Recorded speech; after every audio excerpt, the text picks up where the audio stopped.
Bismillahirrahmanirrahim. Assalamualaikum warahmatullahi wabarakatuh.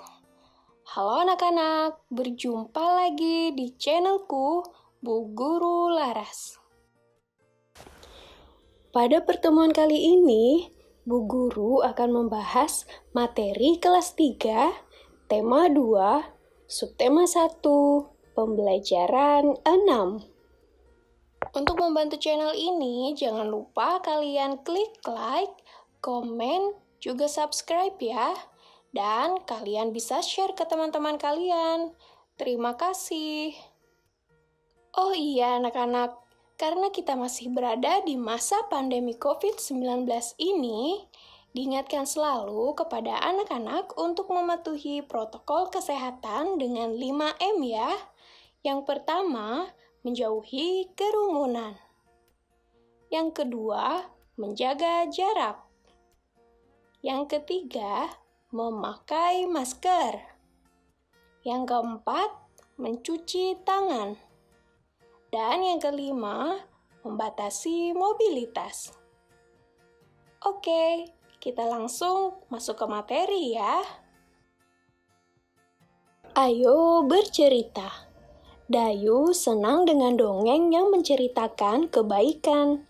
Kali ini Dayu membaca dongeng tentang kebaikan hati seorang petani.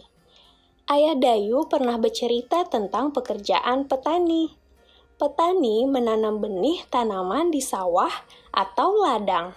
Setiap hari petani menyiram dan merawat tanaman yang ditanamnya.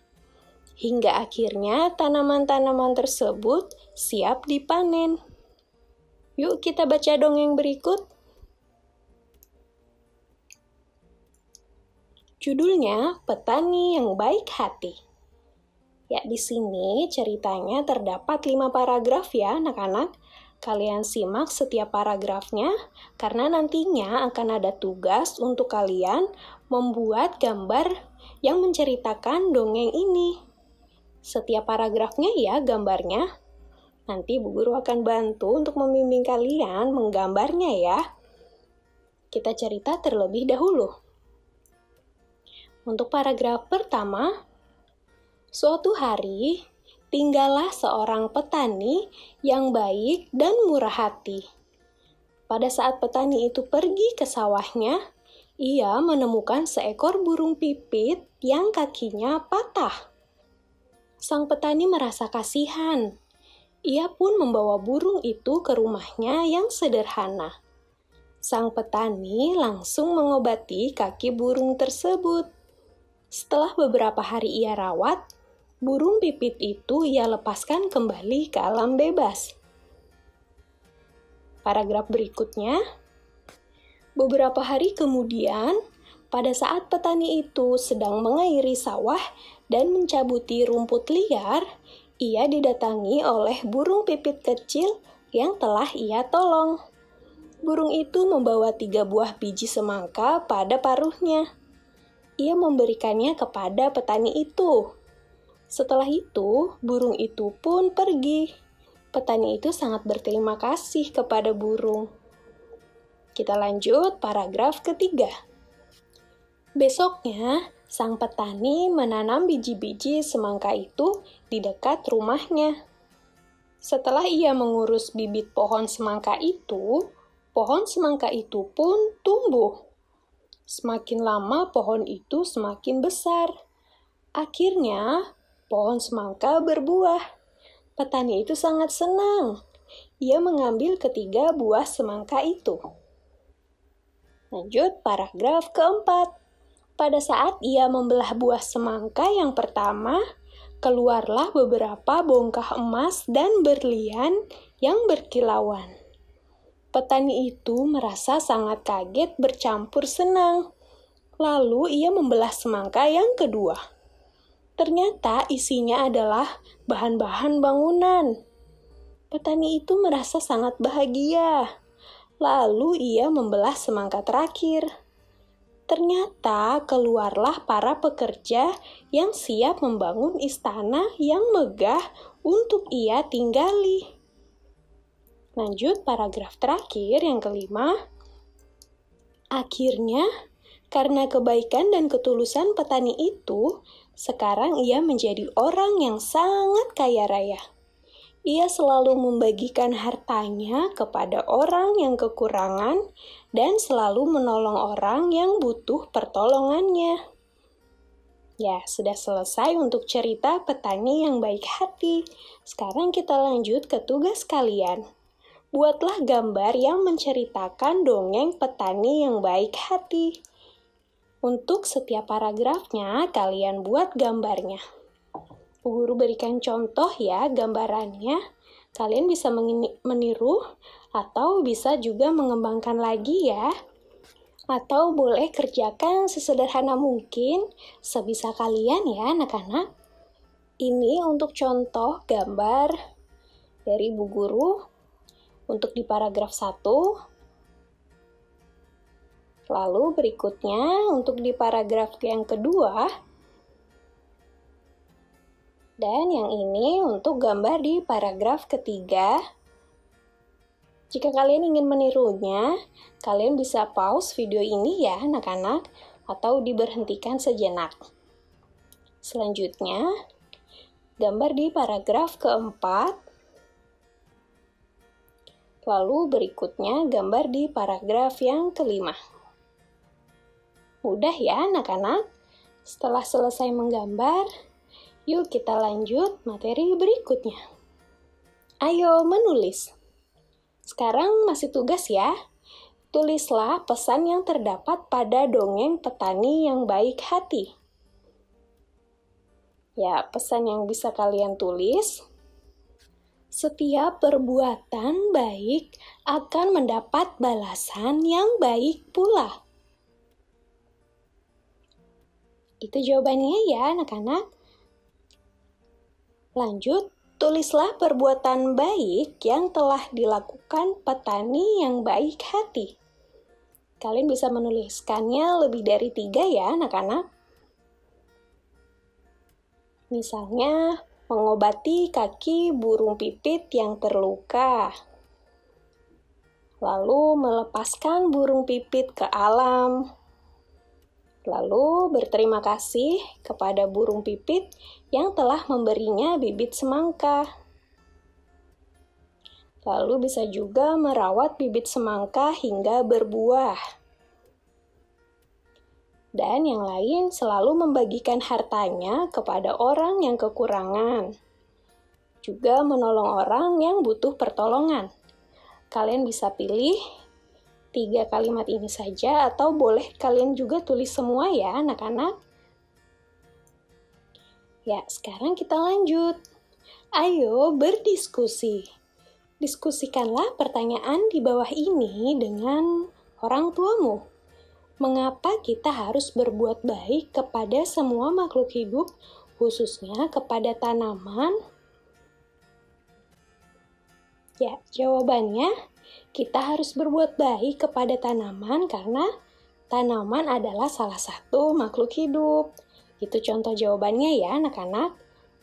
Lalu, tanaman juga memiliki banyak manfaat bagi kehidupan manusia.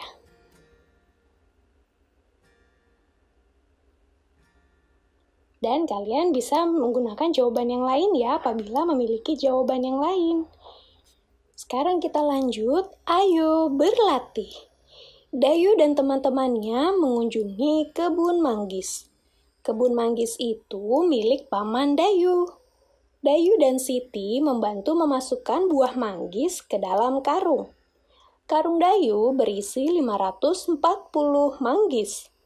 Karung Siti berisi 590 manggis. Berapakah jumlah manggis dalam karung Dayu dan Siti? Buatlah bentuk penjumlahan dengan pertukaran. Seperti berikut ya. 540 tambah 590 sama dengan 1130. Apabila ditukar, 590 tambah 540 sama dengan 1130. Sama ya hasilnya anak-anak.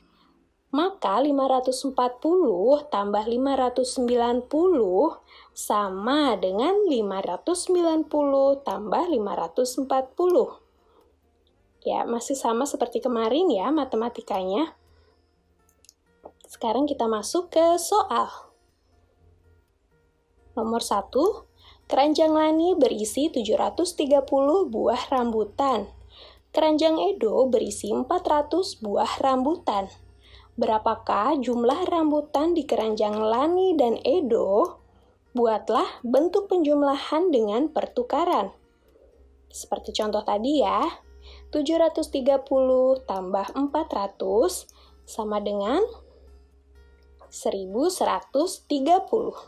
Lalu kita tukar 400 tambah 730 sama dengan 1130.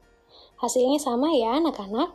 Maka kita tulis di sini 730 tambah 400 sama dengan 400 tambah 730. Mudah ya anak-anak. Untuk soal nomor 2, nomor 3 juga seperti itu. Yuk Bu Guru bimbing sedikit. Nomor 2. Udin dan Lani membantu panen tomat di kebun Nenek Lani. Udin mengumpulkan 630 buah tomat, Lani mengumpulkan 450 buah tomat. Berapa jumlah buah tomat yang dikumpulkan Udin dan Lani? 630 tambah 450 sama dengan hasilnya. Kalian hitung ya, jangan sampai salah hitung. Kemudian, kalian tukar 450 tambah 630 sama dengan hasilnya masih sama ya tentunya. Nah, yang bagian bawah kalian tulis 630 tambah 450 sama dengan, ya mudah ya, lanjutkan ya anak-anak. Sekarang nomor 3. Beni menyapu halaman rumah nenek yang luas. Ia mengumpulkan daun-daun kering dalam 2 kantong plastik besar. Kantong plastik hitam berisi 780 helai daun kering. Kantong plastik putih berisi 578 helai daun kering. Ya, kita jawab seperti tadi ya anak-anak. 780 tambah 578 sama dengan, hasilnya kalian hitung dengan teliti ya. Lalu berikutnya adalah kalian tukar bagian belakang tadi diubah ke depan ya. Ya, silakan kalian kerjakan hingga selesai. Jangan lupa di bagian akhir kalian tulis kedua angka yang menjadi soal tadi. Mudah ya. Selamat mengerjakan. Oke anak-anak, cukup sekian ya materi dari Bu Guru Laras. Apabila kalian belum mengerti, kalian bisa mengulang kembali videonya untuk ditonton kembali bagian yang tidak mengerti. Sebelum Bu Guru mengakhiri video ini, Bu Guru mengajak kalian kembali untuk membantu channel ini dengan cara klik like, komen, dan subscribe ya. Jangan lupa juga untuk share ke teman-teman kalian. Terima kasih. Oke, anak-anak, kita akan berjumpa lagi di materi lainnya. Akhir kata, wassalamualaikum warahmatullahi wabarakatuh.